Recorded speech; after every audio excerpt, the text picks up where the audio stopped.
हम जब ये सवाल पूछते हैं तो हमारे रिपोर्टरों की क्या हालत की जाती है, मैं आपको दिखाना चाहती हूं और दर्शकों को भी दिखाना चाहती हूं। 3 दिन हमारे रिपोर्टरों को ना किसी प्रेस कॉन्फ्रेंस में जाने दिया जाता है, सवाल पूछते हैं तो उन्हें प्राइवेट सिक्योरिटी से पिटवाया जाता है। ये देखिए आप, ये नवभारत के रिपोर्टर को शनिवार को किस तरह से मारा गया। ये हिमांशु है सबसे पहली विंडो में, दूसरे विंडो में राकेश पांडे के साथ प्राइवेट सिक्योरिटी क्या कर रही है, और तीसरी विंडो में जब हमारे रिपोर्टर कुंदन पूछ रहे थे सवाल तो किसी को लगा दिया गया कि आप माइक लेकर भाग जाइए। रिपोर्टर पिट रहे हैं, सवाल वही है। अगर सवाल वही है तो मुंह क्यों बंद किया जा रहा है, हमारा मारा पीटा क्यों जा रहा है हमें? परविंदर सेठी जी, इस बात का जवाब दे दीजिए, लीगल केस ठोक दीजिए, रिस्ट्रेंट ऑर्डर ले आइए, कोर्ट जो कार्रवाई करेगी हमें फॉलो करना पड़ेगा। लेकिन ये नहीं हुआ।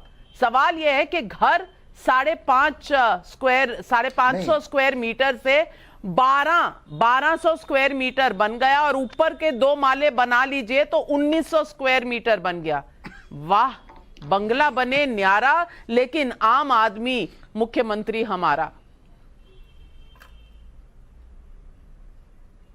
देखिए, जो पत्रकार से हुआ या किसी भी पत्रकार से होता है, ऐसी किसी भी घटना का हम समर्थन नहीं करते, पहली बात।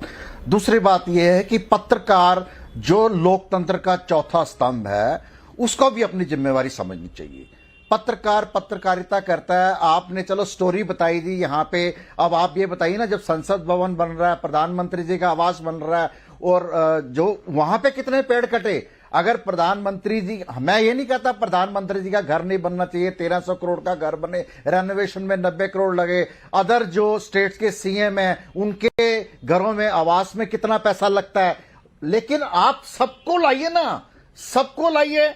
और आप मैं यहां सुधांशु जी बैठे हैं, मैं उनको कहता हूं कि वो पावर के अंदर है, वो एक लाइन ड्रॉ करें, वो सरकारी तौर पे एक लाइन ड्रॉ करें कि ये आवास है, इसमें इतना खर्च होना चाहिए, इससे ऊपर आप खर्च नहीं कर सकते। अगर मैं मान लूं आपके सारे जो दस्तावेज हैं वो सही हैं, तो आपने आरटीआई से निकाले होंगे, वो पब्लिक डोमेन में है और आपको उपलब्ध हैं, तो उसमें करप्शन कैसे हो सकती है?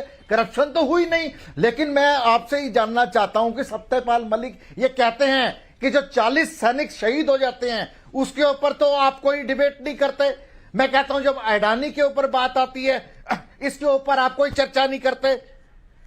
जब रेसलर जो देश के अंदर ओलंपिक, एशियन और गोल्ड मेडल लेके आते हैं, जिनको प्रधानमंत्री अपने घर में तो यानी आपको तमाम दुनिया के मुद्दों के बारे में इतनी चिंता है कि आप जब टाइम्स नाउ नवभारत देखते हैं तो शायद सिर्फ ऑपरेशन शीश महल देखते हैं, तमाम बाकी स्टोरीज भी चली हैं, अडानी मामला भी चला, सतपाल मलिक मामला भी चला, रेसलर मामला भी चला, पर आपको नहीं दिखा। लेकिन सुधांशु त्रिवेदी जी, परविंदर सेठी जी ने 2 तर्क दिए हैं। ये हमारी रिस्पॉन्सिबिलिटी है, ये हमारी रिस्पॉन्सिबिलिटी बतौर एक पत्रकार है कि हम सेंट्रल विस्टा, प्रधानमंत्री आवास, पार्लियामेंट पर भी सवाल खड़ा करें। इनसे ये तो बता दीजिए कि वहां पर कहीं पे कोई एक्सटेंशन, एडिशन की बात नहीं थी, सीना ठोक के नया बनाने की बात थी। यहां पर चोरी छुपे सब काम क्यों हो रहा था, इसका जवाब तो आया नहीं अब तक।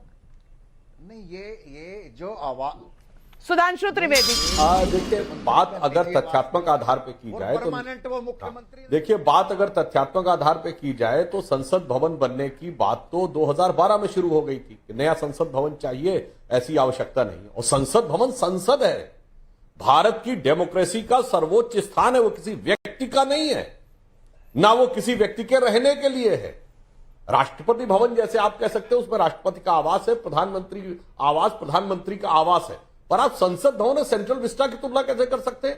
वो तो कार्यालय है, ऑफिस है, और वो तो सरकार की फंक्शनिंग के सेंटर है। दूसरा मैं कहना चाहता हूं, सेठी जी ने एक बात कही कि एक लाइन ड्रॉ करनी चाहिए कि इससे ज्यादा नहीं होगा।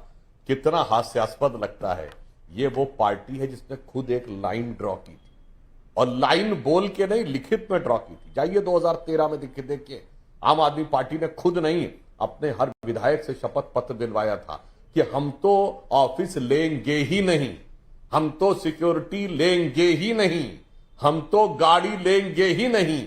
आपकी तो बॉटम लाइन ऐसी थी कि उसके चलते हुए टोपी भी गई, मफलर भी गया, बंगला, गाड़ी, सिक्योरिटी, इंटेग्रिटी, सबके ऊपर आपकी बॉटम लाइन ध्वस्त हो गई। और ऐसी ध्वस्त हुई कि आपकी पैरों के नीचे की जमीन ही चली गई। मान्यवर, आप ये कहते हैं, किसी ने नहीं ये बातें कही थी जो आपने कहने का प्रयास किया। अब हम आपसे एक बात सिर्फ कहना चाहते हैं, वो सब तो छोड़िए, सिर्फ एक बात का जवाब दीजिए। ठीक है, आपने कहा कि सबके लिए तो ये था, उनके लिए तो ये बताइए, जिस गति से मुख्यमंत्री के आवास के लिए पेड़ काटने की परमिशन मिली, उस गति से प्रोजेक्ट के लिए परमिशन मिली कि नहीं? बोलिए, इसमें 20-20, 25-25 गुने का अंतर कैसे आया? वो कौन सा नियम था, वो कौन सी बॉटम लाइन थी जिसके तहत मेट्रो और एम्स के लिए जो पेड़ कटने थे, उनके लिए तो आपको महीनों नहीं साल से ऊपर का समय चाहिए था, और मुख्यमंत्री के आवास के सुविधाएं और सुख सुविधा के विस्तार के लिए 4 दिन का समय चाहिए था। इसका बता दीजिए आप जरा, बॉटम लाइन जवाब दीजिए परमिंदर सेठी। सीआरपीएफ की कॉलोनी आप नहीं बनने देंगे, उनके दफ्तर आप नहीं बनने देंगे, एम्स नहीं बनने देंगे, मेट्रो नहीं बनने देंगे, लेकिन शीश महल राजमहल में तब्दील हो जाए वो 4 दिन में आप बनने देंगे। ऐसा क्यों?